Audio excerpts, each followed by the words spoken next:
你怎么在这儿？贱人！你敢勾引迟墨？我没有。贱人！郑宝珠，你发什么疯？那个，我的电脑不知道为什么死机了，我设计稿还没完成呢，帮我看一下吧。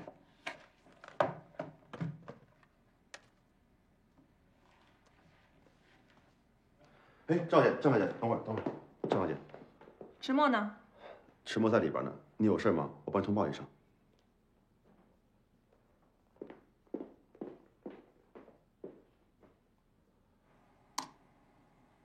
好了。谢谢啊。郑小姐，你怎么在这儿？贱人！你敢勾引迟墨？我没有。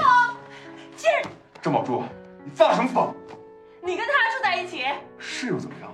你跟这个女人什么关系？你误会了，我们两个人真的是……我跟他什么关系？你管得着吗？你3番2次拒绝我，就为了这个女人？既然你都看到了，我也没有什么好隐瞒的。显而易见，郝聪明是我迟墨的女朋友。啊，我是迟墨的女朋友，是你忘了吃药还是吃错了药？别多嘴，配合我演戏。迟墨，你以为找了这么个女人来做挡箭牌，我就会相信吗？需要我为你证明一下吗？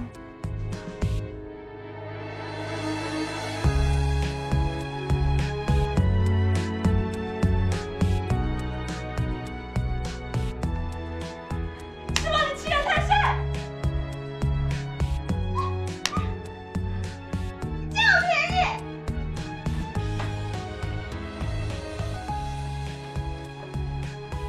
我再也不要理你了。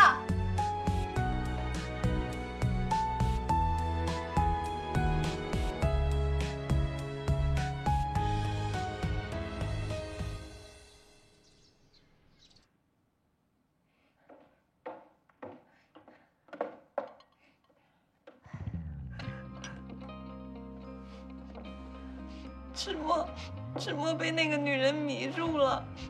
好了，宝珠，你先别哭了。墨儿，她真的那么离谱？何止啊！迟墨还把那个女人接到别墅同居了。我怕再这样下去，不仅仅是迟墨，整个迟氏集团都会葬送在那个女人手上。真是越来越不像话了。阿姨，你没事吧？别吓我。我没事，我是被那个混账东西给气的。你去把墨儿找回来。这件事，我要当面问问他。我这就去。阿姨，现在也只有你可以把迟墨拉回正途了。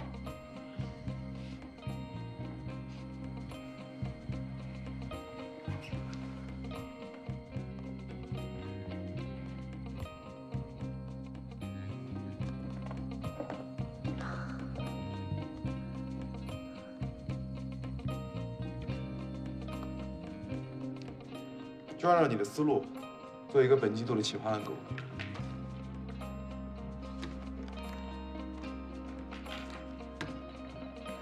老板，刚才家里来电话说老夫人的心脏有点不舒服。什么时候事？今天上午郑小姐去过家里以后，老夫人的身子就不爽快了。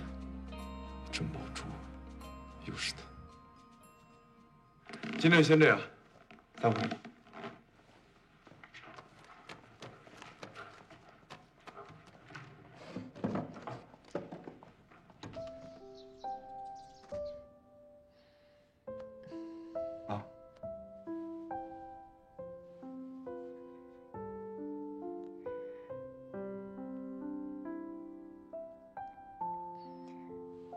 我听宝珠说，你最近把一个女孩弄到家里去住了。他怎么说？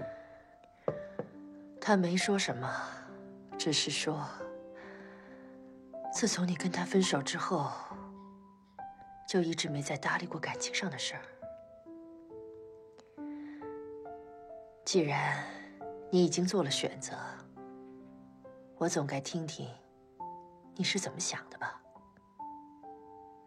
那个女孩家里是干什么的？就是很一般的家庭。一般人家的女孩能被你看上，那她样貌、学识方面一定有什么过人之处。没什么过人之处，就是普通到不能再普通的女孩，扔到人堆里都找不到那种。那你选择她，而不选择宝珠，我倒是想见识见识这个叫郝聪明的女孩。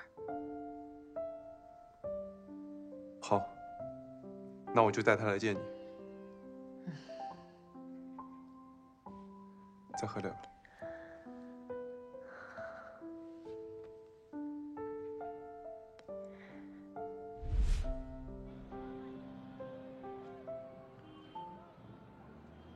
池大爷有何贵干呐？我警告你，不许再对我动手动脚。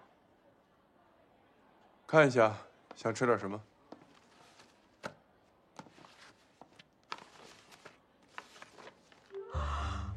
这么贵！师爷说好，这顿饭是不是你请？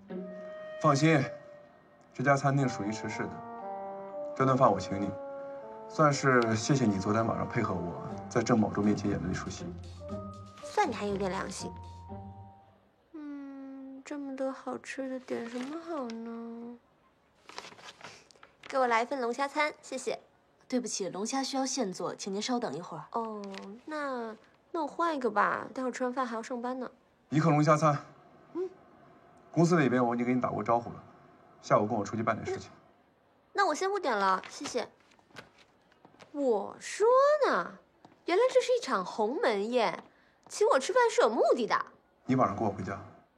什么？回家？你有什么阴谋？作为我的女朋友跟我回家，我妈要见你。好。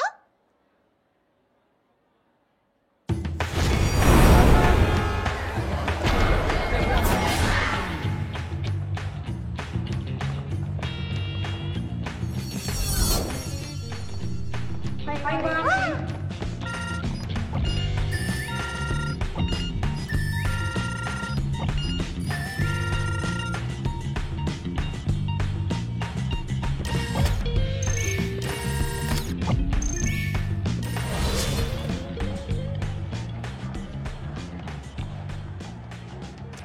干嘛呢？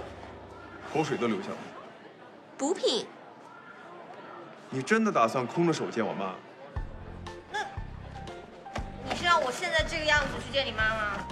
你看我昨天澡也没洗，头发乱七八糟的，还有我好久没有拔黑头了，你看我鼻子。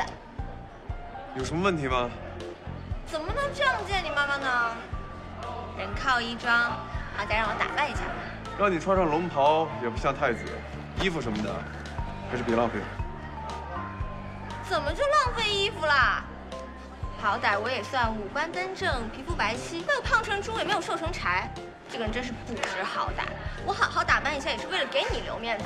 你不觉得有一个大方得体的女朋友还是挺好的？我告诉你，淑女走路是不会撞到别人的后背的。你学过礼仪吗？10厘米的高跟鞋穿得了吗？如果把巴黎时装周的名品设计全部堆在你身上，你觉得你 hold 得住吗？与其画虎不成反类犬，